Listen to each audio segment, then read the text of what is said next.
Welcome.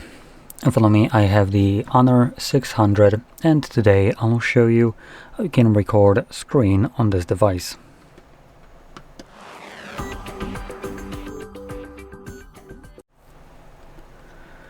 So to get started, you'll want to swipe down from the top right side of the screen like so.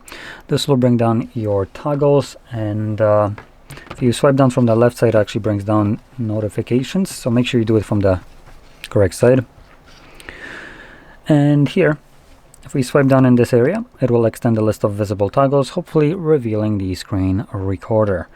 If you don't see it anywhere, you will be able to add it by clicking right here on this icon and then select add a tile, and from these you can then click on the plus, so like so. You can see it gets added. Now there is a limit to 24 of them, and from there click on the check mark to save this, and it should now be available somewhere. So once you have your screen recorder added, like it is for me right here, first time around I recommend holding it, and this will take you to the settings. In here you will be able to, number one, change the audio which will be recorded, and we have option between the system, microphone, both, or none. And if you're planning to record both, I would recommend using some kind of headphones for this, as what would happen is when you're recording system audio, this gets recorded internally, then gets passed through the speaker, at which point microphone would pick it up the second time, potentially creating an unwanted echo effect on that recording. Next we have show touches, which will record a semi-transparent gray dot where your fingers pressing the display. And then we also have the video quality, which by default will be set actually to medium, so right away change it to high. We don't live in 2010, so there's no reason for these options to even exist, in my opinion. Next we have pure mode, basically removing a bunch of things like your status bar from the recording, so nothing is visible. Meaning like status bar and some other things. Anyway, once everything is set up, we can just close this, find the toggle once more, and this time around just simply tap on it. First time around it would give you a pop-up to allow it to have access to things like audio and some other things, so just select while recording, for instance, and now we can record most applications. So from here you can, for instance, open something up,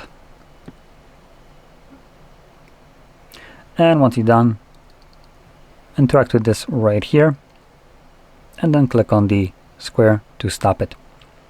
This will save it to your photos or gallery, depending on which application you want to use. It's, to be fair, it saves to your phone, and these are just ways you can view it.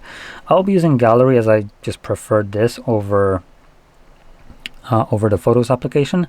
So when you open it up, your screen recorders will be visible in the main photos tab, but if you're trying to find some kind of screen recording down the line, you might need to scroll through a bunch of crap right here. So what I would recommend maybe doing is navigating to albums, and you'll have two different albums which contain your screen recordings.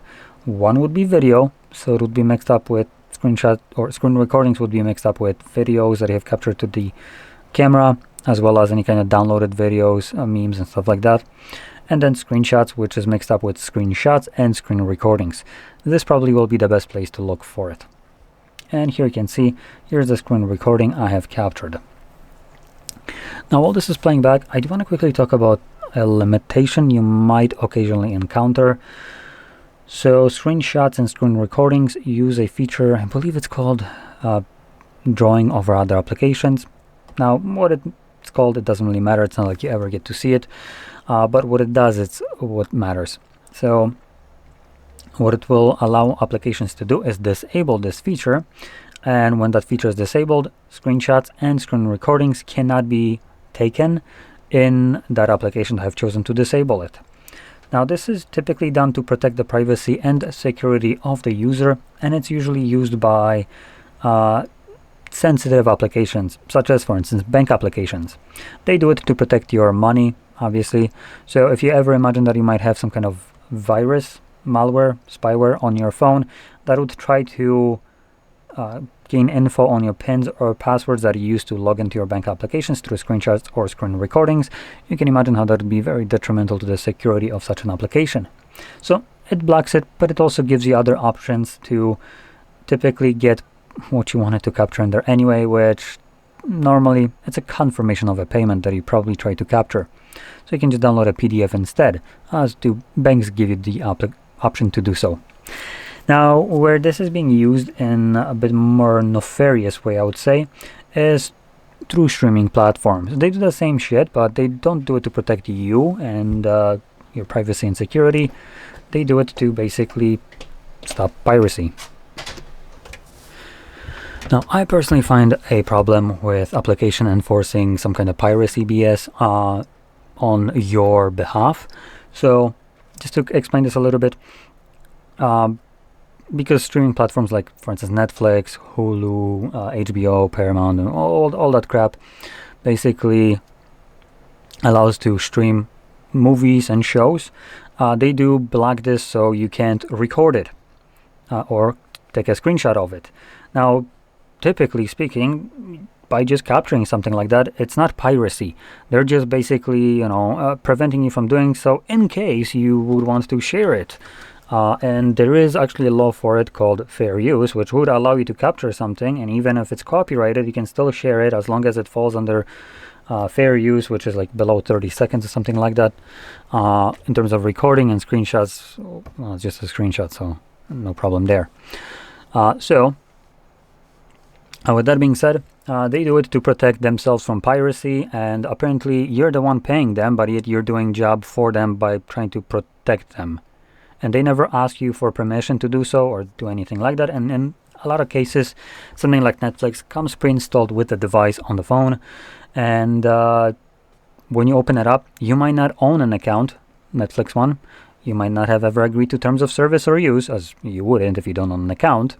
You never allowed any kind of permissions for that application to do anything on your device, and yet it still can change how your device operates when an application is opened, which you have never given it any explicit permission to do so. So it's kind of enforcing that on its own without ever even asking you for it. Now, this is your phone, so for this reason, I'll be showing you how you can just do this to it and still record it. Just you won't be doing that through their application. You'll be doing it through web browser. Now, web browsers have their own allowances like this, and web browsers do allow you to record and capture screenshots no matter what the content that is open on it. So let's find our anything like Chrome, for instance. There we go.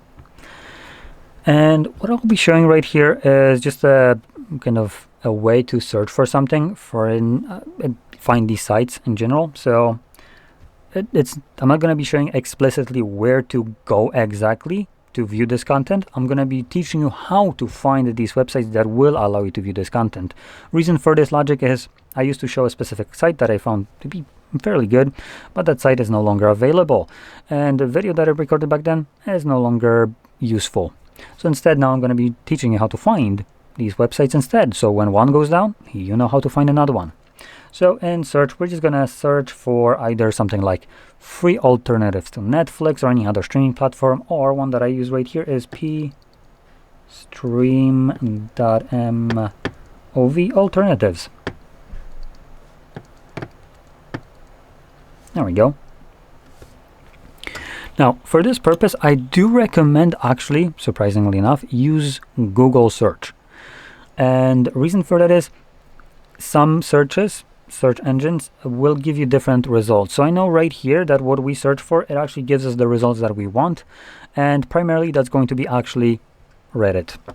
AI overviews is kind of useful. It gives you some bullshit kind of options right here. Some of them, for the purpose that we would be looking for, tend to be maybe a little bit less than legal, like Streamio, with, in this case, you would probably want Torrentio, but those are torrents, which means it's piracy.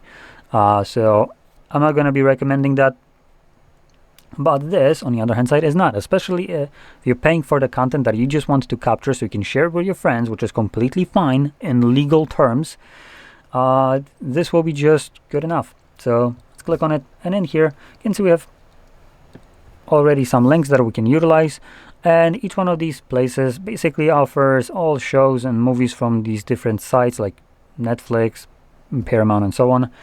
and allows you to view it without ever needing to sign in, have an account, pay subscriptions and stuff like that. And because this is running through a browser, you can capture your screenshots, screen recordings in here without any problem, and then share it. Keep in mind though, sharing is fair use only under specific time frame. So like if it's below like half a minute, I think it is. If you surpass this and share this, this could in this case be considered as piracy. So I do want to warn you, just in case. But what you actually do with this knowledge, none of my business. So from here you can open up, capture it, and you're good to go.